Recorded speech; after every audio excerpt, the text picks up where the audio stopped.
गोविंद पाटीलचा घरगुती संसार साधा पण शांत होता.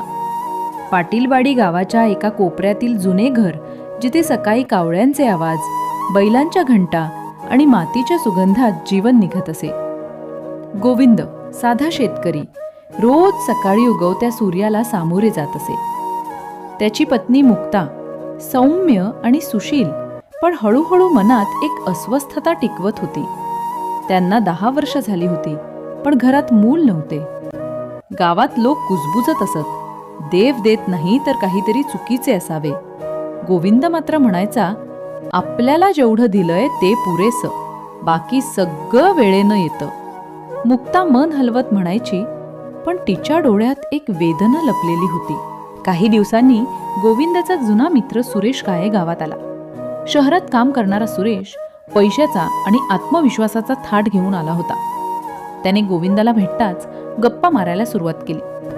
सुरेशच्या समजूतदार आणि मदतीच्या वागण्यामुळे गोविंद आणि मुक्ता त्याच्यावर पूर्ण विश्वास ठेवू लागले. सुरेश वारंवार गावात येऊ लागला. काही वेळा वाड्यातच राहायचा. मात्र काही महिन्यात गावात अफवा पसरू लागल्या. लोक म्हणू लागले, त्या काळ्याचा आणि गोविंदाच्या बायकोचा काहीतरी चाललंय बहुतेक. गोविंदाच्या कानावर देखील या अफवांचे तडजोड येऊ लागले, पण त्याला मित्रावर विश्वास होता. एक दिवस गोविंद शेतातून परत आला तेव्हा घराचं दार उघडं दिसलं. घरात कोणी नव्हतं. त्याला वाटलं मुक्ता नदीकाठी गेली असेल. शेजाऱ्यांनी सांगितलं, तुझी बायको आणि सुरेश बसने गेलेत म्हणे डॉक्टरकडे. त्या रात्री गोविंदची झोप हरवली. काही आठवड्यांनी रात्रीच्या काळोखात सुरेशचं प्रेत नदीत सापडलं. गावभर खळबळ माजली.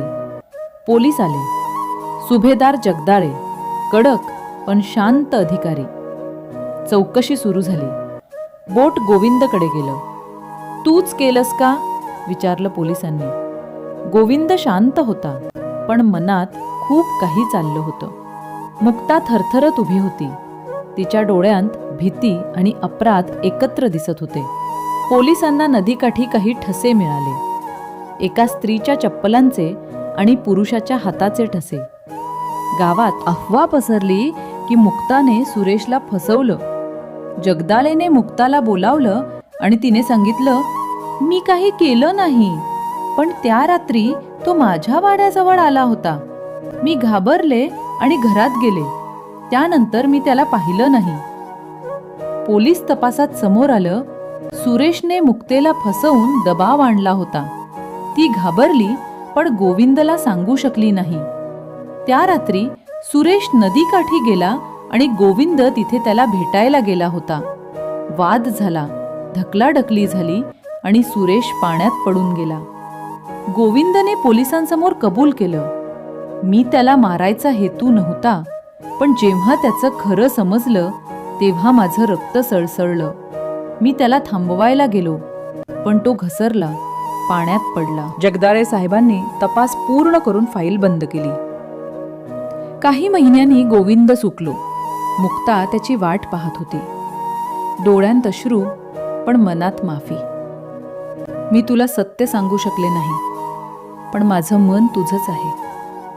गोविंद म्हणाला, आता सगळं संपलं. चला नव्याने जगू.